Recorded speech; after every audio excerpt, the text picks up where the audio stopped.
Bonsoir, j'aimerais me présenter. Je m'appelle Viviane, brésilienne, mariée, 2 enfants, ingénieure chimiste. Je vis à la vue de São Paulo. Et je voulais te demander déjà des excuses pour mes fautes que je commettrai en français. Quelques mots vont me manquer parce que je pense en portugais. Mais le sujet est tellement important que je me suis lancée dans cette entreprise. J'ai le grand plaisir de vous parler aujourd'hui dans le Festival de l'apprendre, dont le thème de cette année est apprendre à prendre soin de soi, des autres et de la planète. Éducation pour la paix, éducation pour le développement intérieur, tout au long de la vie.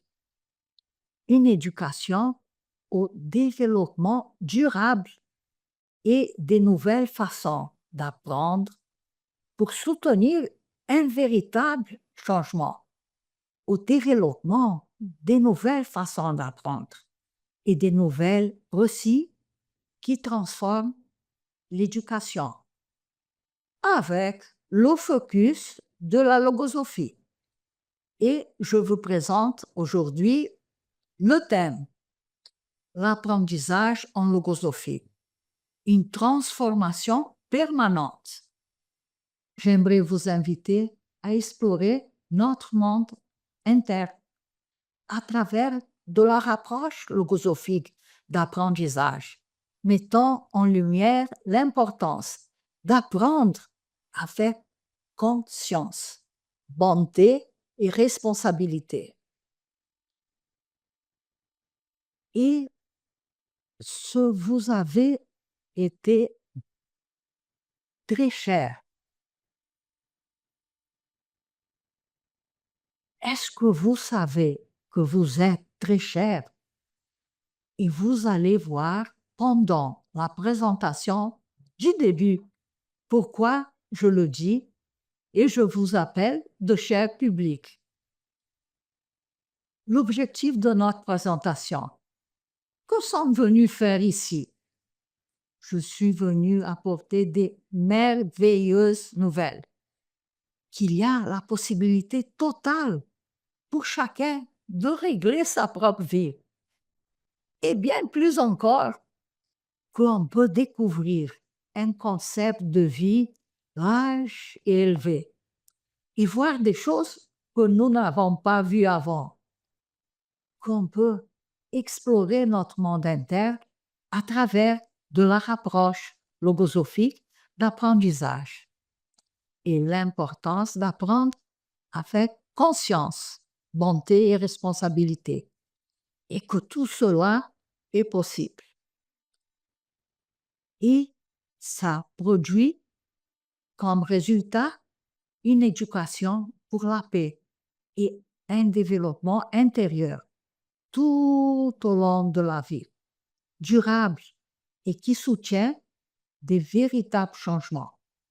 Changements, soit individuels, soit dans la société, soit dans les environnements ou en soi. Avec ces connaissances, quelqu'un comme ça a une morale et attention et considération avec la planète. Et si vous avez des questions, à la fin, au chat, il est prévu un espace pour les questions, si vous en avez envie, ou au cas qu'on puisse être utile. Mission impossible. Les organisateurs du festival m'ont donné une mission impossible. En peu de temps de notre rencontre, de vous dire tout le bien que cette connaissance a fait dans la vie. Ce sera donc un petit échantillon. Et si vous aimez, venez en savoir plus. D'accord? Je veux que ça soit une occasion heureuse et inoubliable, qu'il reste dans votre vie comme un cadeau, un bouquet où l'espoir fleurit et connaître quelque chose qui peut changer votre vie. Et pour le mieux, qu'il ait la saveur de l'inattendu. Saveur de l'inattendu? Oui, l'inattendu a toujours la vertu de modifier temporairement ou définitivement le rythme monotone de la vie. Avertissement au navigateur. Comme ce qui est présenté est très lié à ma propre vie, et je veux que vous bénéficiez aussi, il n'est pas rare que je m'émotionne. Mais ça va bien, ça ira bien. N'ayez pas de peur.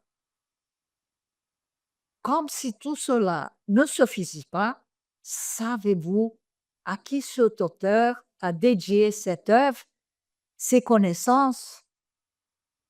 Pour vous. Pour vous. Voulez-vous voir? Mais j'écris pour ceux qui se battent, pour ceux qui veulent vivre ou prolonger cette vie, pour ceux qui veulent ressentir la vie d'une autre manière, pour ceux qui veulent se battre et gagner, pour ceux qui veulent se dépasser, pour ceux qui veulent découvrir l'explication de nombreux mystères qui semblent indéchiffrables à l'esprit humain. Une vidéo. Je vais vous inviter à regarder une vidéo qui vous aidera beaucoup à donner un aperçu de ce que c'est cette science, cette connaissance et ce que vous pouvez attendre. Regardez d'une manière sereine et agréable, ce qui peut faire beaucoup de différence dans votre vie. Allons-y.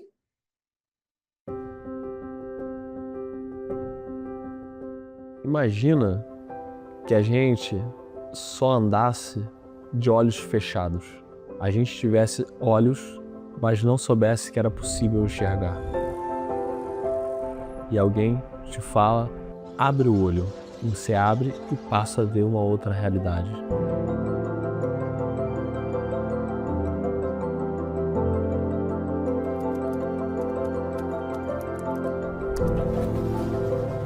Conseguir que as gerações futuras sejam mais felizes que a nossa será o maior prêmio a que se possa aspirar.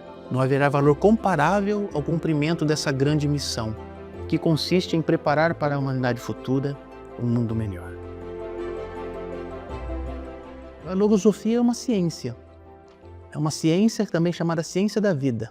Busca despertar no ser humano esse conhecimento de si mesmo. O conhecimento logosófico ensina como transformar a vida, como ser uma pessoa melhor, mais feliz, mais pacífica, mais honesta, tudo. Formalmente, a logosofia tem 7 objetivos que se condensam no primeiro, que é a evolução consciente do ser. Eu diria até o seguinte, ela é a ciência que faltava. Cada um de nós vive por algo, e o conhecimento logosófico desperta e nos dá a possibilidade de ser o que a gente veio ser no mundo, sem travas, sem medo, sem tanto medo. A pessoa que estuda vai voltar os olhos para dentro de si mesmo. Ela é ciência porque tem um método e que permite que cada um possa replicar. Eu não encontrei na logosofia um propósito de vida. A logosofia me ensinou a encontrar na minha vida um propósito. Porque eu acho que não existe ser humano que não tem perguntas sobre a vida. Muitas vezes ele não tem ambiente e local, né, para expor essas perguntas, para trocar ideias. E na Fundação é o ambiente adequado para isso, porque todos nós estudamos os mesmos temas. Perguntas como: para que eu vivo? Por que eu sou como sou? Por que os seres são diferentes? Existe alguma coisa depois da morte? Né? E Deus? Quem é Deus? Os estudos logosóficos, a gente pratica eles no laboratório da vida, né? Da nossa própria vida. Eu estou estudando ali nos livros no individual, no coletivo, aqui na Fundação Logosófica, mas eu estou experimentando a todo momento. A logosofia, ela une várias forças. Uma das grandes forças da logosofia são as fundações logosóficas, que temos hoje em várias cidades do Brasil e em muitas cidades do mundo. Esses estudantes que estão realizando esse processo e colaborando para que outros conheçam ciência são uma grande força. Os livros também são uma dessas forças. E o autor, um exemplo de altruísmo, né? De levar essa ciência para todos. González Pecotti é um pensador e humanista, nasceu na Argentina e foi lá que ele criou essa ciência em 1930. Eu enxergo essa criação como uma tradução. É quase como se González Pecotti, em termos de programação, assim, tivesse liberado o código-fonte da criação. E a gente vê hoje a concretização desse ideal no sistema logosófico de educação. Eu gosto no colégio logosófico o jeito que os professores tratam a gente e o jeito que eles aprimoram a nossa aprendizagem. A gente aprende sobre os valores, a melhorar o nosso ser, para a gente ser uma pessoa melhor. Dessa forma, a gente mudar o mundo, para o nosso mundo ser um mundo melhor. E a pedagogia logosófica colaborou muito com a minha vida. Evoluir e servir. Evoluir para a perfeição e constituir-se em um verdadeiro servidor da humanidade. Então, assim, são conhecimentos universais esses. Basta a pessoa realmente estar disposta, querer, né? Primeiro sentir essa necessidade de ter esse tipo de conhecimentos e, a partir daí, desenvolver os seus estudos na forma que quiser. Eu recomendaria para início do estudo logosófico a leitura dos livros logosóficos, onde está a palavra do autor. Quando eu peguei e li o primeiro livro, eu falei, cara, é isso daqui. É isso daqui que eu vim buscar. Qualquer um pode começar a estudar em qualquer momento. Toda a bibliografia está disponível de maneira gratuita no site logosofia.org.br. Eu espero que as pessoas possam saber que esse lugar existe. O bem que a gente recebe com esse estudo é algo assim que todo mundo merece saber que existe. Ela é uma obra para a eternidade.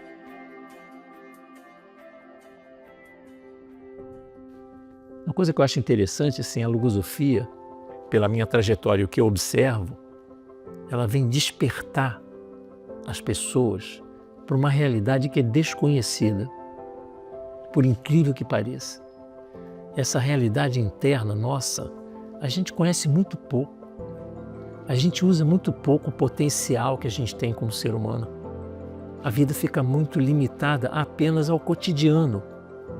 Às vezes entra numa rotina e a gente passa a viver a vida quase que no piloto automático. E a logosofia vem despertar a gente e dizer, olha, tem outra forma de viver isso. Então eu fico pensando assim que quanto mais essa ciência se expandir, né, também a humanidade vai melhorar. As próximas gerações com certeza vão ser mais felizes do que a minha, né? Eu tenho muita confiança na evolução da humanidade, muita. Porque eu confio em Deus. E Deus nos criou para isso. Né? Foi para algo muito bom. E a gente vai chegar lá.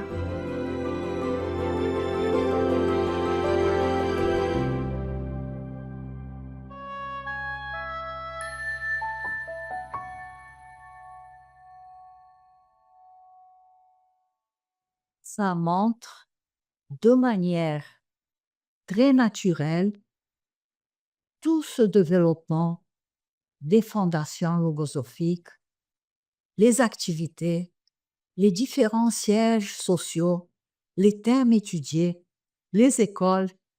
Il y a beaucoup d'informations, n'est-ce pas? Rappelez-vous que je vous ai dit, mes chers, parce que vous êtes chers, parce que nous pensons que vous méritez de savoir que cela existe, comme elle le dit dans la vidéo. Et aujourd'hui, que je vais vous présenter?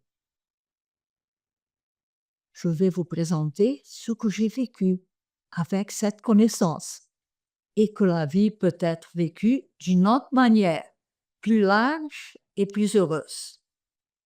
Et je me suis demandé, qu'est-ce que c'est le plus important qu'on peut vous offrir? Voilà la liste. Vous remplir d'espoir. Qu'on peut reconstruire sa vie, qu'on peut tout changer, tout ce que vous voulez à partir de maintenant, psychologiquement, spirituellement et même physiquement. Que la logosophie a un auteur, une méthode, un champ expérimental, qu'il a une méthode éprouvée dans la vie de milliers d'étudiants, chercheurs, enseignants dans le monde et aussi en Europe. C'est une science avec certificat de garantie. Oui, certificat de garantie. La garantie qu'on ne sera pas trompé. Et ce n'est pas à croire. Et ça a été demandé par l'auteur lui-même. Il se pratique dans votre vie. Et que vous avez un thermomètre. Vous savez que vous avez un thermomètre intérieur? Oui, c'est la sensibilité. Qu'il est possible d'être bon et faire le bien avec intelligence. Beaucoup de bonnes choses, n'est-ce pas? Voyons si j'arrive à le faire. La musique. J'aime beaucoup la musique et je fais attention aux paroles. Je suis tombée sur un qui dit: No hay escuela que enseñe a vivir. Il n'y a pas une école qui enseigne à vivre. Mesdames et messieurs, et tous ceux qui sont présents, j'aimerais vous donner une très bonne nouvelle. Il existe bel et bien une école qui enseigne comment vivre et mieux vivre. Quelle bonne nouvelle, n'est-ce pas? Et pourquoi c'est que je peux dire ça? Parce que je l'ai vécu. Cette joie de vivre, l'émotion, cet espoir, cette espérance de pouvoir changer le monde et faire un monde meilleur. Ça n'a pas été toujours comme ça. J'étais une vieille de 19 ans, très amère et triste. Et quelle image je présentais comme être humain, même en étant très jeune? Je vous invite à faire un point de contact avec vous-même, avec votre propre réalité intérieure, pour voir si vous avez vécu quelque chose de similaire, si vous avez déjà vécu cette même situation, ce même sentiment. Alors, allons-y. Avez-vous déjà eu des préoccupations concernant le fonctionnement de la vie? Parce que c'était le tableau. Je vous raconte comment j'étais. Liste de mes préoccupations. Allons voir si ça fait point de contact avec vous. Ne pas savoir qu'est-ce que c'est la vie, ni comment elle fonctionne. Ne pas savoir ni avoir aucun pouvoir ni contrôle sur la vie. Imaginez une grande bouée, une chambre à air flottant à la mer. Si les circonstances de la vie, les courants océaniques, les vagues m'amenaient quelque part, je n'avais pas d'autre alternative que suivre.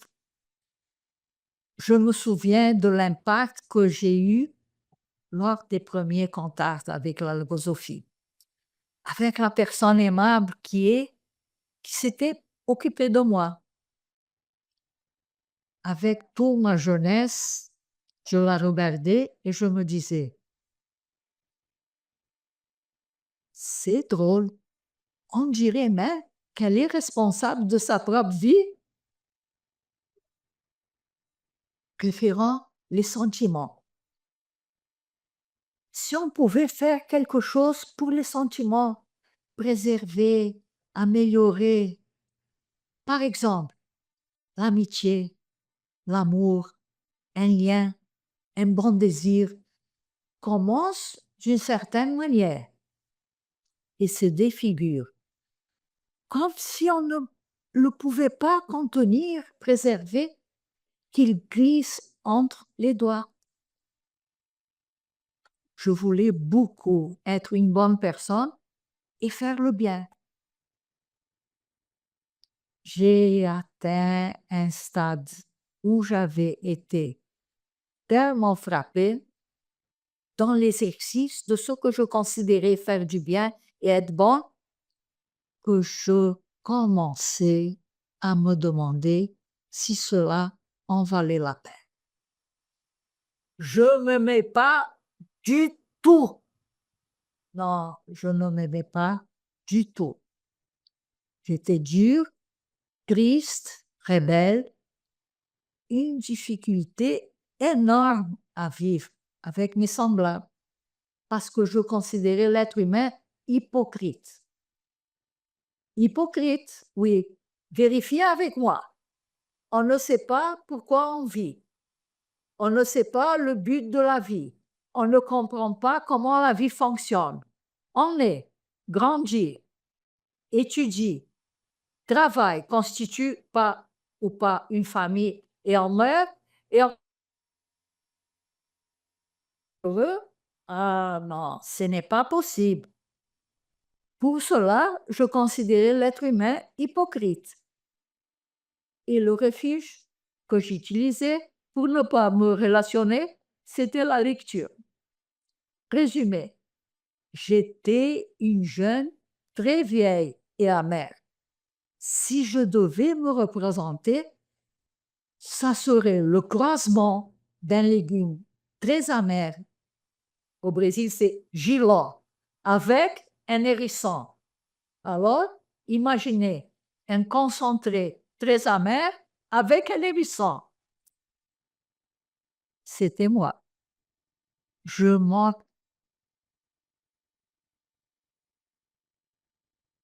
méprisais de l'être humain, au point de ne pas prendre des photos de gens, uniquement de la nature.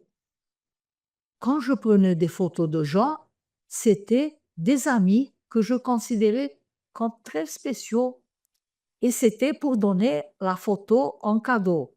Vous souvenez? Vous vous rappelez? Celle en papier. Mes parents essayaient d'offrir tout ce qu'ils pouvaient en matière d'attention, d'études, de bien, de confort. Et moi, avec un visage grognon. Qu'est-ce que c'est qui manque à cette fille?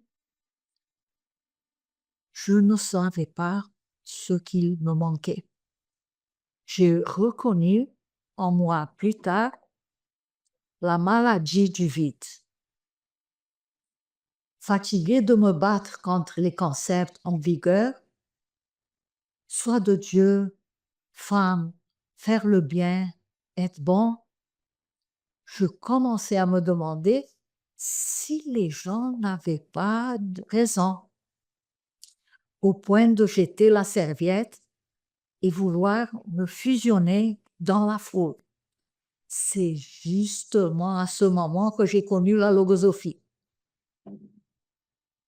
Vous avez eu aussi cette sensation que quelque chose vous manque, cette sensation qui va et revient souvent, qui crée ce gêne intérieur, cette inquiétude ou sentiment qu'il manque quelque chose, même que beaucoup de choses sont résolues ou vont bien dans la vie. Mais aussi, j'avais le sentiment que je n'avais pas les connaissances pour résoudre cela. j'avais, oui, des connaissances en mathématiques, en physique, en chimie, biologie, histoire, géographie et statistique, mais je n'avais pas ces autres connaissances.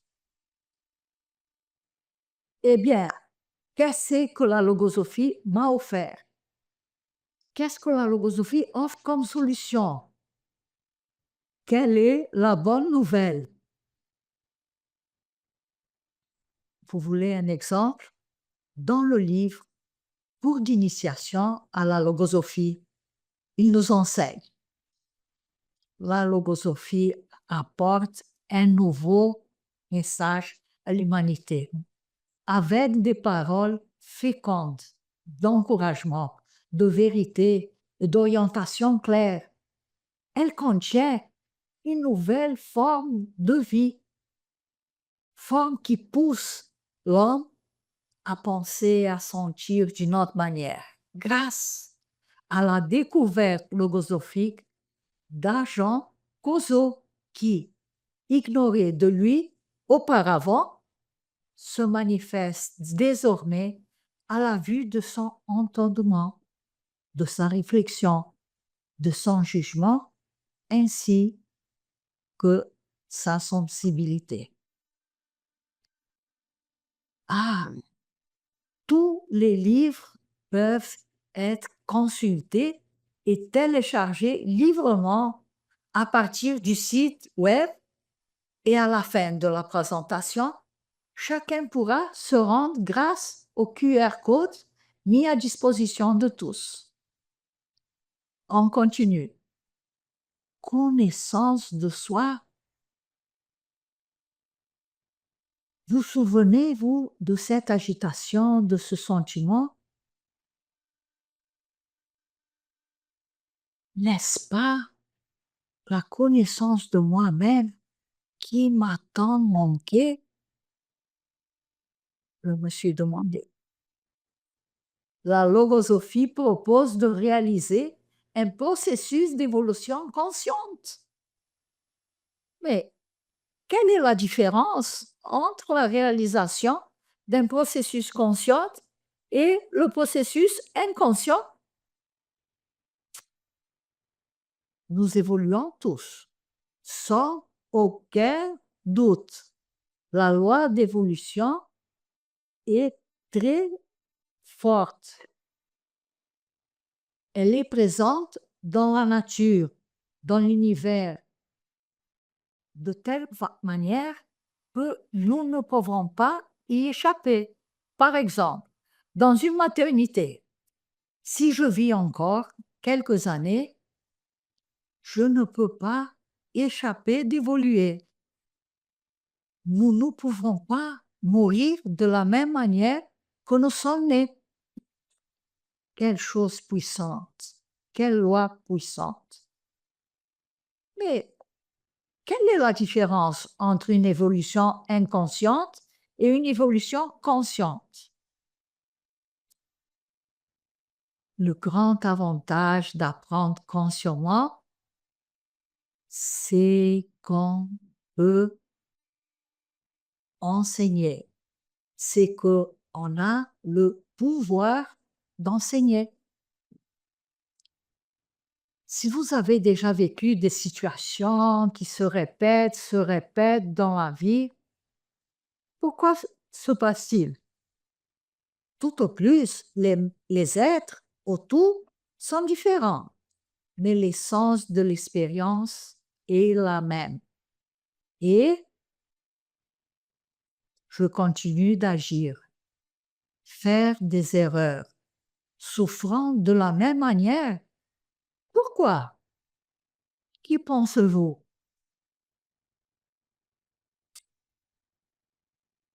Parce que je ne vis pas les expériences consciemment.